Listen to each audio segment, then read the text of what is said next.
What's up, everybody? Welcome back to the Kelsey and Alex Show. Which one are you? I'm Kelsey, and I'm here with my co-host, Alex. Hey, guys. Oh, hey, guys. Oh, yeah. It's me, Alex. That's how Noah talks that's how Noah and Marco talk in these movies. They're like, oh, yeah, but I have a motorcycle. Like, they all talk like, both of them talk like they're chewing food or something.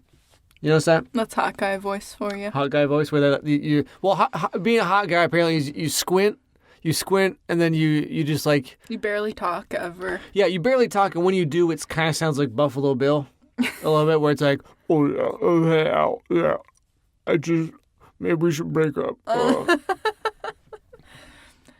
So, what are we here to talk about today? The greatest cinematic masterpiece of our generation, Kelsey. I'm so glad you asked. We're talking about the latest Netflix masterpiece, CoComelon. But also, Kissing Booth 3 is out. The trilogy has been finished. The saga. The epic, it's over. The epic saga, if you will. Star Wars has nothing on this. Okay, okay. Rise of Skywalker. No. Rise of L. Waistline. Because she wears really high-waisted pants a lot. Okay. I guess. Stick to your day job. This is my day job. Apparently. Yeah, so, we talked about this in the last episode that will hopefully go up before this one. And we talked about how, the Devil's Tango podcast is like dating advice related. And then this podcast is everything else, right? We talked about life in Japan, and we mentioned this before, but we thought about maybe we could sort of do podcasts about the movies and TV shows and stuff that I end up doing videos about. Maybe not every single one. Like, we're not going to do one about, like, freaking Henry Danger or whatever. But, I mean, well, maybe we could, I suppose, if it just blows our minds. But, like, when it comes to, like, the movies and sort of the big events, this is the end of the trilogy, so it's kind of a somewhat big event, I guess, in a way, for people like me. So I thought we'd do a little podcast about it, a little trial run to see how this type of thing goes. If people like it, maybe we'll do more. We'll see, right? Yep. So I'm currently, as of making this podcast, I'm currently working on the video. And we watched the movie the day it came out, which was last Wednesday, the 11th. Oh my God, it's Friday the 13th. Today is Friday the 13th. So prepare to be murdered. So, Kissing Booth 3, okay, so, just, you didn't watch the first two. No, I've just seen your videos. Lucky you. Okay. I've seen the first two. I've analyzed the first two. I've internalized the first two. Okay. You're intimately familiar I'm intimately familiar with Noah. Uh-oh. Okay, but so you watched the movie. Mm-hmm. Now, I mean, you didn't see the first two, but I'm pretty. It was pretty easy to understand what was going on, right?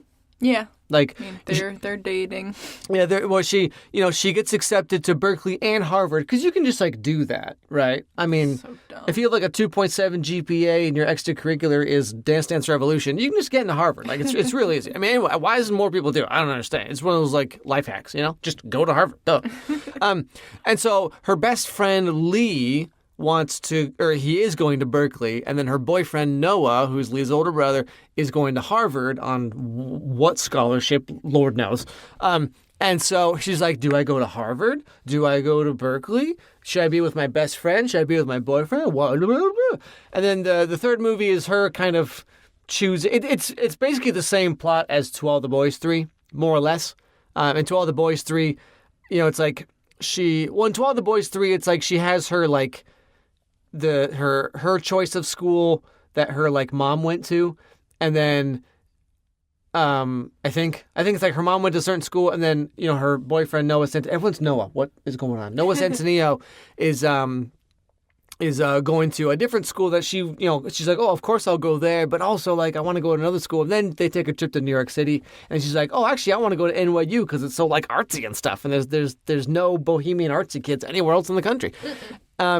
And then she, ends up going to NYU, and then they kind of stay together. And they're like, we'll do long distance. Like, if we have love, we can make anything work. Like love conquers all, right? And then this movie takes a little different approach, right? Yeah.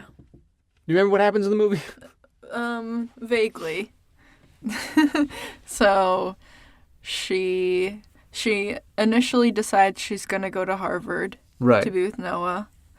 But they're like fighting through the whole movie over various things. And then at the end, he breaks up with her and she decides to go to USC to become like a video game programmer or something. Like a designer or something. Yeah. Video game nerd. Yeah. Which I guess I kind of like that ending better than like, oh, we're just going to be together and make long distance work and we're going to be together forever and get married and whatever. I think it's more like realistic, I guess. Yeah. I mean, I talk about this at the end of my video, but like the one thing I could like, Two Other Boys 3, I actually thought was pretty good just because it's like, It's not about like wackadoo shenanigans. It's about her trying to figure out where she wants to go to school, and then she doesn't get into the school she originally wanted to go to, and then it's like, okay, how do we make this work? Like she doesn't get into the school that like Noah Centineo goes to, and so they try to make it work, and then she goes to NYU, and then they're like, okay, we're gonna give it a shot, we're gonna give it a try. Like I'm gonna live my life, I'm going to NYU because I want to, and I also want to be with you. We'll figure it out, which is romantic in a Hollywood way, but like it's definitely not realistic whatsoever. Now, Kissing Booth 3 as a movie is a bizarre melatonin fever dream. Yes, it's very weird. But the ending I actually kind of like for the reason you just said, because like it takes a much more realistic approach where it's like, she's dating a guy who goes off to college and then it's kind of tumultuous. And then, with the whole, like, where does she want to go to school and what does she want to do with her life as an adult? And then there's more tumultuous, and they both kind of realize that it's like their relationship is really just not working. Like, it was a thing, like, it was great during high school, and it was okay when Noah went off to college. But now that she's going off to college and Noah's still at Harvard or whatever, it's like the tide has gone out, if you will. Like it's the time is done. The relationship, it's not gonna work. We're just fighting all the time, and one of us will be held back from what we actually want to do because the other one will have to like match what they're doing and whatever. So it's like we'll end it, and then at the very end of the movie, right, 6 years later, they meet up again, and it's like, hey, like we're both more mature now. We're both adults. Like he's a lawyer somehow, and she's like a video game girl and gamer girl, and so then it's like then they sort of have a friendship after that, and then whatever happens, or who knows. Yeah, it's left ambiguous at the very end. They ride off on motorcycles, and she tries to like shove him off the motorcycle. Remember that part? Yeah.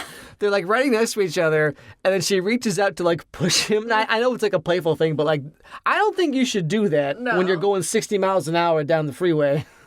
She just kills him in the last scene exactly. of the movie. It's like, oh, we finally met after 6 years. I missed you so much. Explosion. Like half his face rips off. It's his villain origin story, actually, what happens there. Yeah, so I did actually like the ending. The only good thing about this movie is the way it ends. So the rest of it, Alex. The rest of it, Kelsey. Can we talk about the Mario Kart part? Oh my God.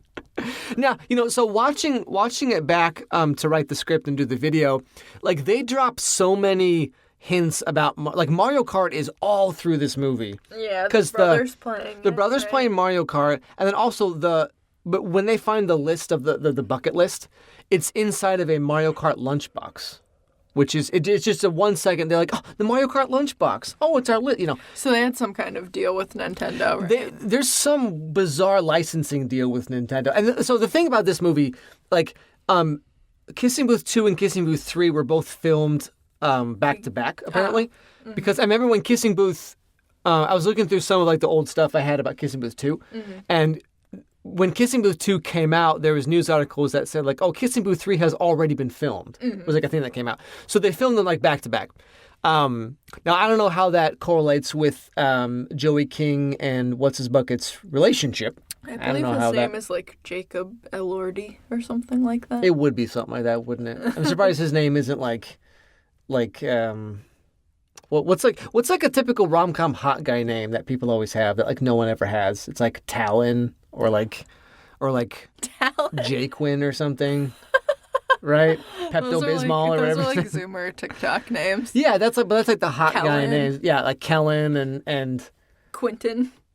ibuprofen. Acetaminophen.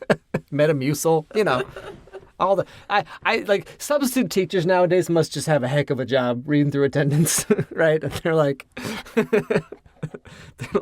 preparation H, stand up, please. No, okay. Yeah, so there's some weird deal, not weird, but there's some kind of deal going on with Nintendo, which is interesting because thinking back, so, the second movie came out August of 2020, which is like, peak lockdown time. Mm-hmm. And so it must have been filmed several months before then. Right. Don't really know when I guess you could look up when it was filmed, but it was filmed several months. So Nintendo had these grand aspirations for Mario Kart, apparently, or I don't know. I wonder how that worked. I guess no one will ever know. Probably not even the actors know, but how and why did that happen?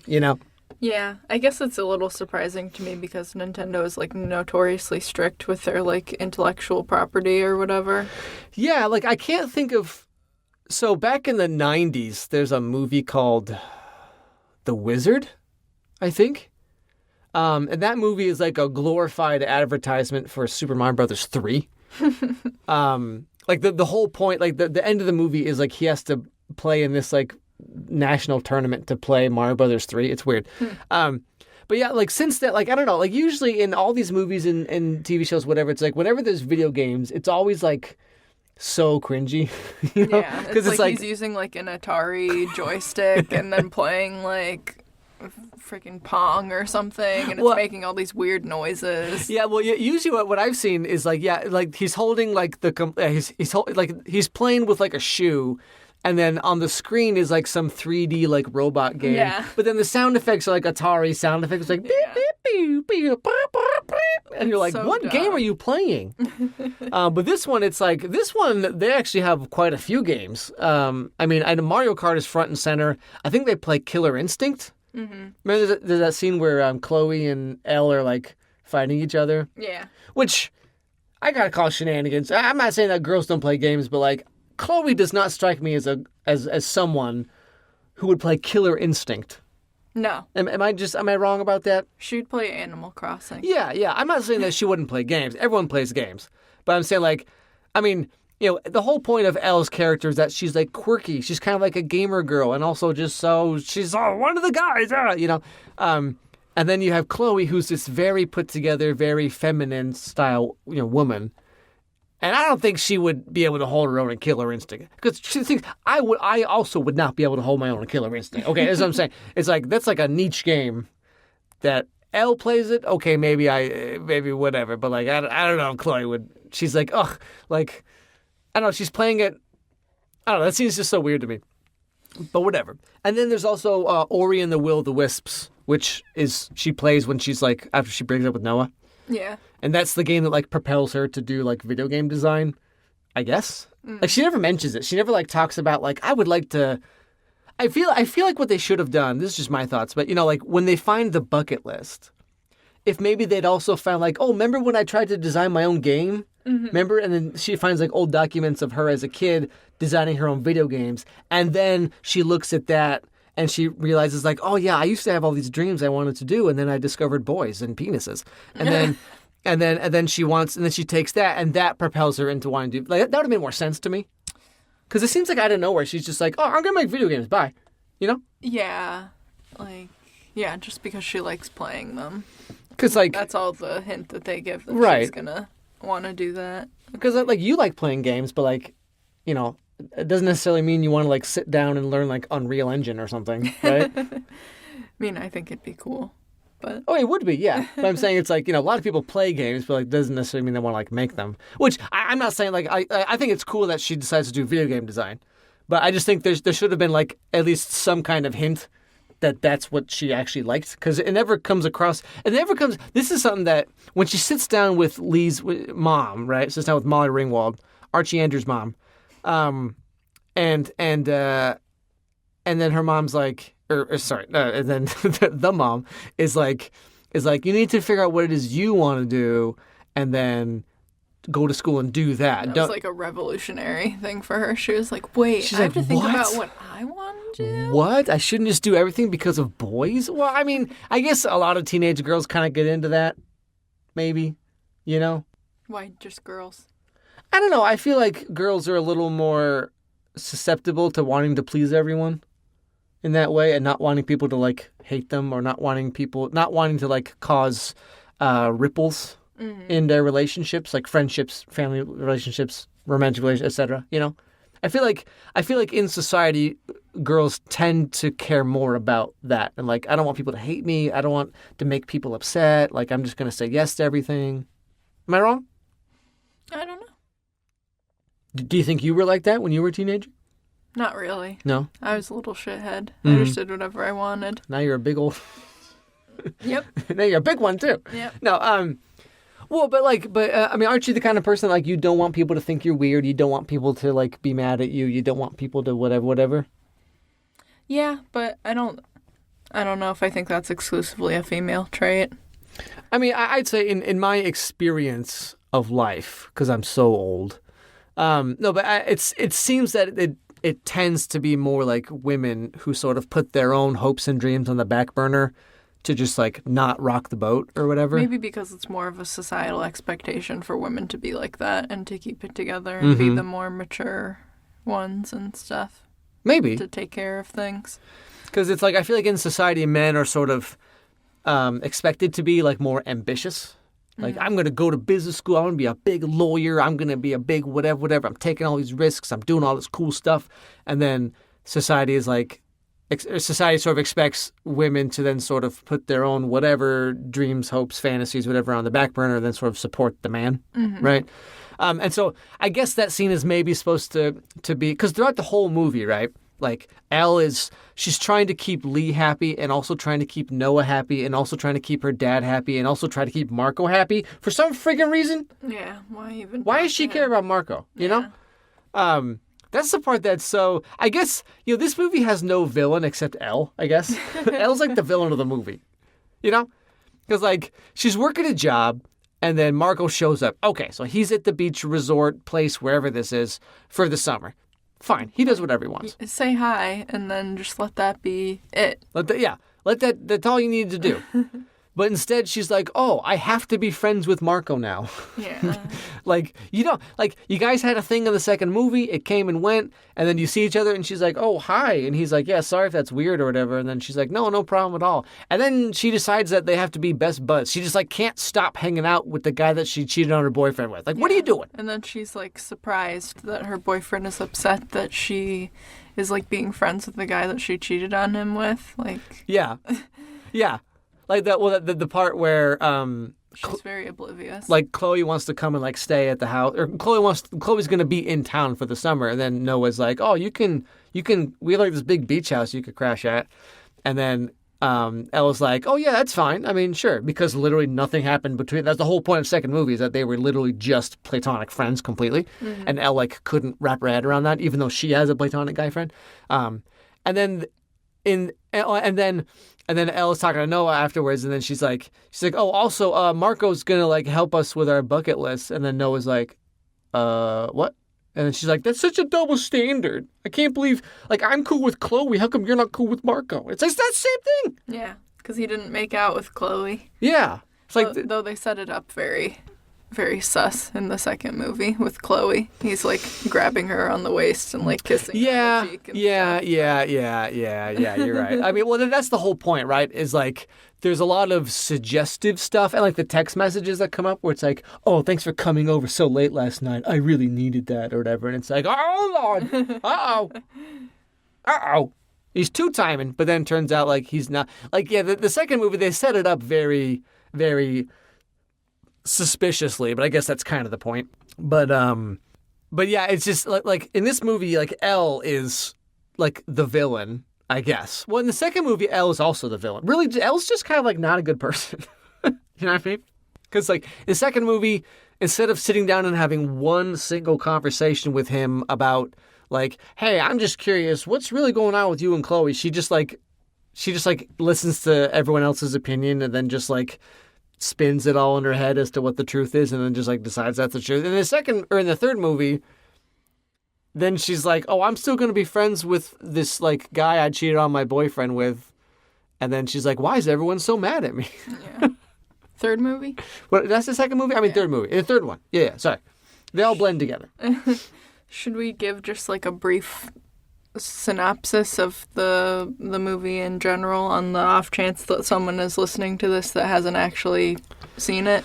Well, okay, so as of the second movie, she gets into 2 different schools. She's trying to pick which one she wants to pick. And then, like you said, she chooses to go to Harvard with Noah. And so then she wants to make it up to Lee, Noah's younger brother, who is Elle's childhood friend. And she wants to make it up to him because she's not going to be spending a bunch of time with him over the next school year like she originally said she was going to do. Because at the time that she and Lee decided they were going to go to school together, Elle was not dating Noah. Mm-hmm. Because according to Rule 19 or whatever, you can't date your best friend's brother or whatever. It's a very specific rule, but whatever. And so trying to make it up to Lee, then there's all this stuff about like her dad starts getting a new girlfriend, and Elle's upset that the girlfriend's trying to like take the place of her mom or something. And then Marco shows up, and she's trying to do the bucket list thing with Lee, and she kind of needs like Marco's help a little bit, or they think they need Marco's help. And so then that causes ripples between her and Noah because, like, surprise, surprise, Noah doesn't like her hanging out with the guy that she cheated on with. You know what I'm saying? Shocking, right? And so then basically everything falls apart, and her dad like hates her. Her dad's disappointed in her, and Noah's mad at her, and Lee is upset at her, and she's really mean to her dad's new girlfriend. All this stuff happens. And so it all eventually kind of falls apart. And then at the very end, she and Noah break up, and then she decides to go to USC, like you said. She doesn't go to school with anyone. She's like, I'm going to do my own thing. And then that's basically the movie. More or less. And then there's a Mario Kart part for some reason. Yeah, well, there's a montage of dumb things from their bucket list or whatever that they do. Like karaoke with helium balloons. Yep. And drinking Slurpees to see who can get a brain freeze faster or something. And I don't think this is part of the montage, but they did like a flash mob. Yeah. At a restaurant. It's not part of the montage. It's like a part right after one of the many fights with Noah that she has. Yeah, that part cracked me up because, like, flash mobs are just not a thing anymore. Yeah. That was big like 10 years ago, wasn't it? Yeah. With all those like YouTube videos of those like improv comedy groups that would do like flash mob stuff or whatever. Mm. And that part was so funny because like the people watching it in the restaurant, it's like this really fancy restaurant, right? And everyone's all dressed up in tuxedos and like fancy dresses and high heels and stuff. And then they do this like flash mob thing where everyone's all singing and dancing all of a sudden. And all the people that are all the regular customers, they're all just like clapping and smiling. They're like, oh, wow, a flash mob. Like, can you imagine you pay $400 for a lobster and like two asparagus things, because that's how those restaurants work for some reason. And you're like, oh, I'm gonna make this. I'm gonna propose to my girlfriends, and then all these like 17-year-old chuckle yucks. I guess they're 18 because they're all graduated high school. All these 18-year-old chuckle yucks are doing some like TikTok prank. Are you kidding? You know what I would do if that happened? Nothing. I'd just sit there angry, and then I would keep eating. But I'd be like really upset though. You know what I'm saying? Yeah, it was very cringy. It's like, well, this one, like the third To All the Boys movie is actually pretty boring. I mean, as far as like, maybe boring's not the right word. It's just, it's very low key.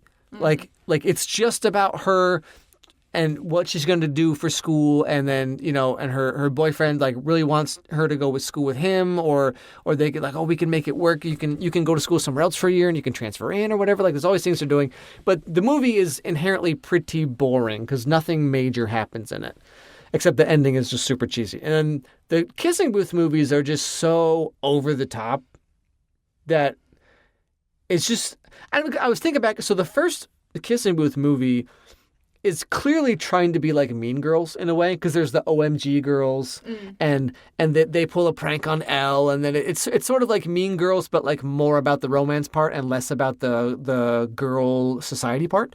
Mm-hmm. But clearly it's like trying to be like Mean Girls, sort of, with everything that's going on. And then the second and third movie are just, they're just like run-of-the-mill teen rom-coms, basically, just with a whole bunch of, like, Dance Dance Revolution for some reason. like the main plot point of the second movie is, like, there's going to be this, like, national DDR competition or something. It's like, how is this a real movie? Like, what is going on? And somehow Marco is, like, this DDR genius. You're like, no, no one is a DDR genius anymore. Except, like Elle and Lee have been playing since they were kids. That's, like, a part of their character. Like, okay, fine. And then there's, like, oh, here's this, like, random, like, hot dude model guy who's also a DDR master. It's like it's like the plot of, like, Yu-Gi-Oh, when it's like everyone's like a card master. And you're like, really? This guy? Huh? And then the third movie is just, I don't know. It's just so weird. It's too much. There's too much going on. The movie does not need to be 2 hours long, first of all. There's the plot with the beach house being sold and all of that stuff, and then there's the bucket list, and then also still the rules that they have to follow. Yeah, they're so obsessed. There's the friendship rules that they made up when they were like 8. That they stick to like a blood oath, like something like Game of Thrones, like, oh, we bleed in each other's mouths and now we're bounded for life or whatever it is. And then there's also the bucket list, which they have to do. And then what else is no, you're right. Yeah, so there's the beach house plot thread. There's the bucket list plot thread. There's the dad's girlfriend plot thread. Dad's dating a new lady. Marco shows up again. And then just the drama with her and Lee and then the college triangle, like picking the college. So there's like at least 5 main plot threads in this one movie. It's too much. There needs to be like 2, maybe 3 max. Yeah. Like you can't just because like her dad gets a new girlfriend. Okay, fine. I mean, good for him, I guess. It kind of closes up his like tiny like C story off to the side that no one really cared about. Mm-hmm. That's fine, I guess. Yeah, there's just like so much happening that nothing really. This is very common with Netflix movies. I feel like this seems to happen a lot, where it's like, maybe it's not even Netflix. I think it's just like modern day stuff for teens. Yeah, it's like Zoomer movies. There's just like so much going on. It's like when you watch like YouTube videos or TikTok. Not that we watch TikToks, but you watch like people reacting to TikToks or whatever. Not that we watch TikToks. I'm not, oh, God, no. I'm not a degenerate. No, I'm saying, you watch like when Cody Co. or when people like react to TikToks, right? Mm-hmm. And it's like, there's definitely like a Zoomer thing where it's like super quick, very quick edits and lots of like voice changing and lots of lights and lots of zooming in on the face and then there's like lots of things happening all the time. And that's like... Because people won't pay attention otherwise. Yeah, because how is he going to get the time? Well, I guess it's not even really Zoomer. It's more like, what do they call that? Gen Alpha? Is that what it's called now? Kids who are like 10 and younger or something like that? Oh, God. There's already another generation. Because, I mean, Zoomers are in college now. We're like boomers now. Millennials are the new boomers. For sure. Well, have you seen my comments? Oh, no. It's like, you're old, boomer. Okay, boomer. You just don't get the genius of the new Gossip Girl, which is the most boring show ever made. But, like, yeah, there's like at least 5, maybe 6, but there's at least 5. Oh, yeah, because then there's Lee and Rachel. There's that plot thread where they, like, Rachel doesn't know how to break up with Lee, and then they do break up, and then they get back together, whatever. So there's, like, 6 plot threads in this movie. It's too much. There's too much happening. You could have cut like a half hour from this movie, made it like an hour and a half or so, and it would have probably ran like better, Yeah. Like we don't. I don't know. This movie seems to. All the Kissing Booth movies for sure, but this one specifically, it definitely seems to follow a lot of what like. A lot of movies and TV shows and stuff that are made for, I guess, like the Gen Z crowd, like the teenagers to early 20s crowd, where like. Well, I guess it's not even just for them. A very common movie trend that's been happening the last few years and that is very prominent now. Tell me about them movies, Alex. Well, one thing, we've talked about this before, but like substance like doesn't really matter. It's all about like being flashy. Yeah, nothing really has to mean anything. Like with the new Gossip Girl, if it's not just me, if you read the reviews for the new Gossip Girl, they're very bad. Mm-hmm. It's like 30% on Rotten Tomatoes. And everyone says the same thing I said. Okay, which is like it's very pretty, but it's very boring. Mm-hmm. Like, nothing really happens. It's just pretty people being pretty. The end. And these Kissing Booth and a lot of other teen movies and teen shows, but we'll just say Kissing Booth for now. Kissing Booth 3 especially is just that. Like, the actual story is like Elle's having trouble with her friendships. Yeah. And that's it. But there's a lot of montages, a lot of like, musical interludes, and there's a flash mob, and they're jumping off a cliff, Kelsey. Wow. But like the actual thing that's happening is like very like simple and basic and kind of just like whatever. Jumping off a cliff? They do cliff diving as one of their things. It's part of the montage. You didn't memorize the entire montage? I didn't memorize all 6 montages. I'm sorry. There's so many. See, that's how you can tell this movie's a masterpiece, when it has 5 montages in the first 20 minutes. Okay. And then I think I had a couple more. And then, there's a couple more after that. There's an extended Mario Kart sequence, and there's an extended other sequence, and it's, that's what I'm saying. This movie could have been like 30 minutes shorter if you just cut out like half the montages. Also, I mean, I haven't seen any of the other movies in the series or other like Netflix teen movies, so I don't know if this is like a common trope, but like, why is everyone's parents worth like $100 million? Like, why do they have this huge house, this huge beach house? Elle even has, like, a pretty nice house. Like, why is everything about, like, wealthy people and yachts and mansions and stuff? Yeah. Yep. Yeah, which is interesting. I mean, like, it's funny because there's a scene when they're having a party at the beach house, remember? And then the OMG girls show up, and then they're like, wow, Elle, I thought you were poor. But, like, during the movie, it shows Elle's house. It's like this Spanish villa or something. Yeah, it's like really pretty. It's like where in California could you live where you could have a house like this? And then she goes to like this super private school, Yeah, that's definitely a thing. Well, same with like the new Gossip Girl, right? It's like it's all about super rich, pretty people. Why are they rich? Because they are. And this, same with like all this like Netflix teen stuff. It's just like, I think it taps into the same part of the brain, the same part of like people's lizard brain that is like why people go on Instagram at all. Like, why do people follow the Kardashians? Why do people like watching Mr. Beast videos? It's like a combination of like envy and like living vicariously, and then just like raw hatred. Yeah. Which kind of like people love to follow the Kardashians on their reality show, or on YouTube for some of them, or like Instagram, whatever. It's like, people just love seeing what billionaires do. What are they wearing? What are they eating? What does their house look like? Wow. And like with Mr. Beast videos, right? Like nothing against Mr. Beast. I'm just saying like the whole thing about his video is like, here's $10 million and here's something I do with it.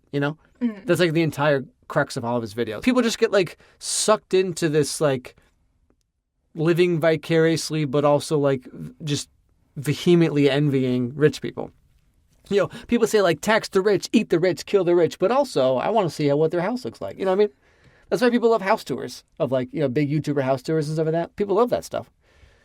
So I guess the movies kind of tap into that thing, the whole like Netflix show, Netflix movie thing of just like, well, Bridgerton's literally just that, right? Bridgerton was a hugely popular show. Yeah, but like it makes sense for that story because they're like wealthy aristocracy. Sure. But I'm just saying, I definitely think a huge part of the appeal of that show is like super rich Victorian women. Like, wow, this is so fascinating, I don't know. It just seems very tone deaf to me because like a lot of people in this country are struggling, and other countries, like financially, and especially now because like the pandemic and stuff. So I don't know. It just doesn't like sit right with me. Yeah, I mean, that's...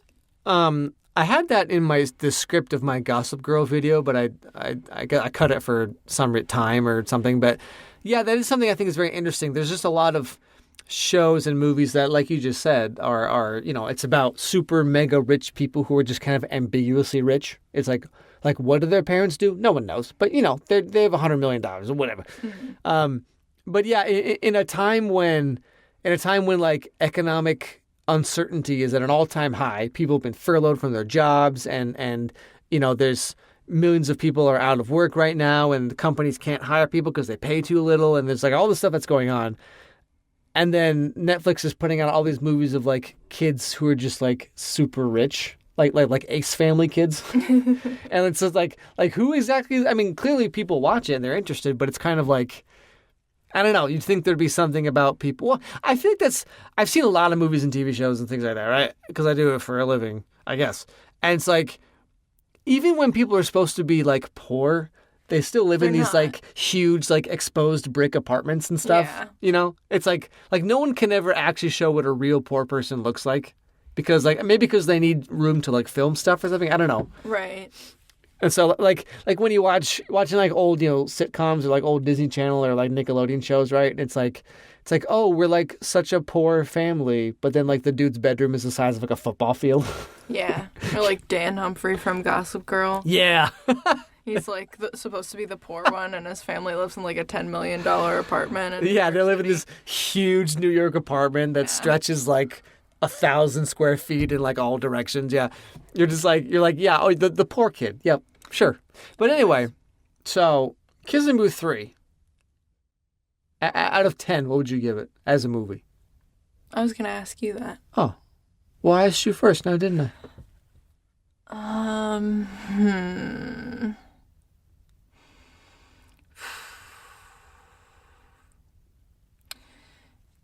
I guess I'd give it maybe like a 5. Mm-hmm.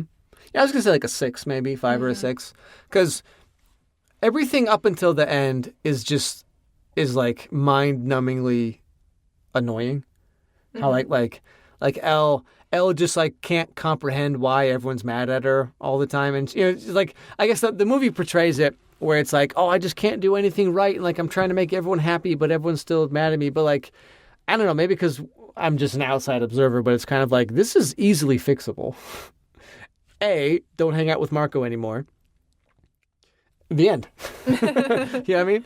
Relationship with Noah would have been fine if she hadn't hang out with Marco. And then, she could have still done everything with Lee that she was too busy doing Marco stuff, and then she kind of messed that. It's like if you just cut Marco out of her life or out of her summer or whatever, then that would have solved most of the problems she had in the movie. But she just has to hang out with him. She just can't not hang out with him, Kelsey. He's a hot guy. Yeah, it's so dumb. He's hot. So, like, obviously she likes having him around. You know? You gotta feel special. Somehow. She has a hot boyfriend, though. Yeah, I guess that's it. That's the funny part. Both of these guys, Marco and Noah, are extremely boring people. Like, their whole personality is like, nice hot guy. You know what I mean? Like we don't really know anything about Marco's personality other than he plays the guitar and he likes Elle. That's his life. Yeah. And Noah's entire personality is he likes Elle. Yeah, I mean, I can only speak to the third one, but I feel like the character development in these movies is just like totally abysmal. Oh yeah. Because, I mean, like Elle and Lee, they're quirky and they're goofy and they've been friends for a long time. And we actually learn a lot about them, I feel like. Just where it's like they like to play games together and they have their friendship, rules, Hammurabi's code or whatever. And then they have their bucket list of like things they want to do. And it's kind of like, I understand their friendship a lot. But then it's like she's so in love with Noah for no reason other than he's a hot guy. And I'm not trying to say that like Elle is shallow or whatever. I'm just saying like there is nothing about Noah or Marco, but specifically Noah, because he's in the movie he's more of a character in these movies. Like he has no like hobbies. He has no real personality. We don't know anything about like how he thinks about anything. Yeah. Like how does he think about the world or about anything? He hardly talks. He hardly ever talks, and whenever he and Elle talk, they just talk about how much they love each other. But like I've never really had, I can't remember, maybe there's a few here and there, but nothing substantial that stands out to me as them sitting down and having like an actual conversation about anything. All it is like we have a fight, and then we talk about how much we love each other, and then we like make out. The end. And that just repeats for like 2.5 movies. It's like, I don't know. Like I understand, but I don't know. Well, I guess okay. His personality is tall. There you go. You don't get it, Kelsey. He's like 2 feet taller than her. Okay, what girl's gonna give that up? Yeah, that's what's so funny about a lot of these. It's not even just it's not just Kissing Booth. I think is like the worst offender of this, but it's also very common with just any of this teen stuff on Netflix. Is like the hot guy that the girl is in love with, like has like no personality, like there's no character there. He's just like a hot dude, and then the girl will have like one emotional conversation where she confesses her feelings and he's like, yeah, I have feelings too sometimes. And then it's like, oh my goodness, man of my dreams. You know? You know what I'm saying? That is really funny though. That just like, they're both so boring. And she's like, how do I pick between them? Yeah. It's just, I mean, I think everyone in the movie was boring, but I didn't see the first two, so I don't know for sure how well their characters were fleshed out or whatever. They weren't. No, they weren't. Yeah. The only thing about Marco is that like he plays guitar and he plays DDR, I guess. And then that was it. He was just like the hot dude. And then, like I said, Noah doesn't even have DDR and guitar. He's just like a tall, like quote unquote hot guy who kind of, like at the end of the movie when he's in his suit, he kind of looks like Slender Man a little bit. There's something, something about Elle and Lee's friendship that I kind of noticed that I think is interesting is like, whenever there's these movies about like the main character girl and then she has like a best guy friend, is like their friendship is very much like a typical like girl friendship, but one of them is a guy. Mm-hmm. And it's usually not actually like platonic or whatever. Right, yeah. Usually they're not. To be fair, I do have to give credit to the Kissing Booth movies for actually having an actual like straight platonic friendship. Yeah, I appreciate that. Like in To All the Boys, Laura Jean's best friend is like this gay guy, and so it's like which is fine. It's fine, but like. In Tall Girl and in like all these other movies and TV shows, it's always like, the best guy friend is actually secretly in love with the girl. And then finally, after some major event, then he's like, the girl's like, oh, like, I wish I could find a guy like you, but you're not into me. And then the guy's like, I've always loved you. Like that Snape thing where it's like, always. Yeah. And then she's like, wow. But this one, I have to give credit where it's like, they literally legit 100% have like a totally platonic friendship. With each other, and it never wavers from that. Like, there's never a single moment where she's like, "Oh, maybe I should date Lee" or something. You know what I mean? No. So I do appreciate that. Just like that's very rare in these kinds of. The only good thing about these movies is that. But I've noticed like their friendship is very much based on like it's like a girl friendship, but like with a guy. In a weird way. What I mean is like he gets so upset that they're not hanging out all the time, and he gets like so upset that they might not go to the same college together, and he gets so upset when they don't like talk on the phone every day, whatever. Which I think is like a very, not like a very girl thing, but like teen girl friendships. They're kind of very like, you know what I mean? It's like, oh, she didn't reply to my text for a day. Like, why she hate me now? Like things like that. Whereas a lot of guy friendships are a lot more like laissez-faire, where it's kind of like. You talk when you talk and like, yeah, let's just hang out and play games and like, yeah, whatever, dude. So it's like, it is kind of interesting how like the dream friendship that girls like kind of, according to this movie, that girls like want with their guy friends is basically the same as like a very like female friendship idea, but just like with a guy. You know what I'm saying? Yeah. Well, I'm not saying it's a bad thing. I think it's an interesting observation because like, an actual guy friend that like a girl would have or that guys have with each other, like it's like they're not like let's hang out every day, let's have sleepovers every weekend, and let's write in our journals together. But it's like having the friend. It's like having like a gay guy friendship with a straight guy. It's kind of like what she wants and what she has, which I think is interesting because like I don't think that would happen very often. But I mean, he's just in touch with his feelings. There's nothing wrong with that. I guess. I just think it was interesting how it's like a lot of girls who actually have like a guy friend or like a guy best friend or whatever, I feel like it would not quite be like that. Yeah, probably not. No. Be like a little more like a lot of guys are just like not, like I said, even with each other, it's just like not how a lot of guys are. Mm. Like it's not like, yo, bro, let's like write in our journals, man. Let's like let's like write a list of like all of our dreams and then let's like do them. Like it's just not like a typical thing. Not that it should or should not be. I just think it was interesting how it's Elle and Lee's friendship is kind of like a typical girl friendship, but just with like a dude. And then another like B-plot or plot thread or whatever is him becoming friends with that guy who's going to Berkeley, and then he's like doing stuff without Elle, and she's getting all upset. Yeah, so there's like 7. Yeah. That's the 7th plot line. Yeah, so there's a part where Lee meets another guy who goes to Berkeley. I don't know why I guess he shows up with Noah or something. Why does he show up? He shows up someone shows up. At the party. I think it's at the party, yeah, right? And he has like the hat on, and Lee's like, I'm going to Berkeley too. And then Lee's like, well, I mean, if Elle's not going to be going to Berkeley with me, then I guess I'll be friends with this guy because he is. And then Elle's like, oh my goodness, I can't believe he would do that. Make friends that are not me? Yeah, what a schmuck. So, yeah, the whole movie is basically Elle being upset at the consequences of all of her choices. And making people upset. Yeah. It's like she does something that is clearly a very dumb choice, and then people get upset about it, and then she's like, I can't believe you're upset at me. And then she's like, oh, why do I keep messing everything up? And then Lee's mom is like, maybe you should just do what you want for a while. And Elle's like, what? and then she does. And then, 6 years later, everybody's friends again.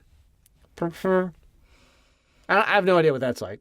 Because, let me tell you, after high school, I went to Japan. I never looked back. I haven't talked to any of those people. Any final thoughts on the Kissing Booth 3, Alex? I do. There's 2 things I have to give Kissing Booth, just the series in general, credit for, which is A, it really helped launch my channel. like Riverdale was the catalyst, and then a few months after that, into I guess was 2018.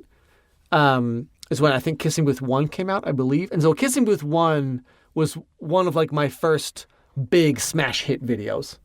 Like, that one hit like 2 million views in the first like week or something like that. It was like a huge, huge thing. And that really helped propel my channel. And also helping my channel, and also just in general, the Kissing Booth series really helped kind of start or revive the kind of like teen rom-com movie thing, because Kissing Booth 1 came out and did extremely well, and then my video did well and everyone was doing well about it, and then from there that's when it's like, okay, now we got To All the Boys, and we got like all this like teens, you got Tall Girl, and you got Work It, and you got all the teen movies that are coming out, and I feel like Kissing Booth helped kind of launch that. So you do have to kind of give credit to that series for giving me a job, is what I'm trying to say. I'm trying to say thank you, Kissing Booth, thank you, Netflix. No, but like it did help kind of bring about, like, I always have a guilty pleasure for like teen rom-coms and teen movies and stuff like that. Like a couple like months ago, whatever, we were on like a little thing where we were watching watched Cheetah Girls, we watched Princess Diaries, we watched like a Cinderella Story. What else did we watch? A bunch of stuff. Confession of a Teenage Drama Queen. Freaky Friday. Freaky Friday. She's the Man. And then the other one, What a Girl Wants. So we were on this binge of just like teen movies from like the 2000s. Yeah, because in the 2000s there was tons of these movies, right? And then they just kind of like stopped, and then it was all like dystopian stuff for a while. Yeah. Well, I think mainly it's because of Twilight. Because Hunger Games. Yeah, because like first it was like just like cutesy bubblegum teen rom-coms, and then it became like dystopian, or like girl dates monster, or girl has to save the world from the future, whatever.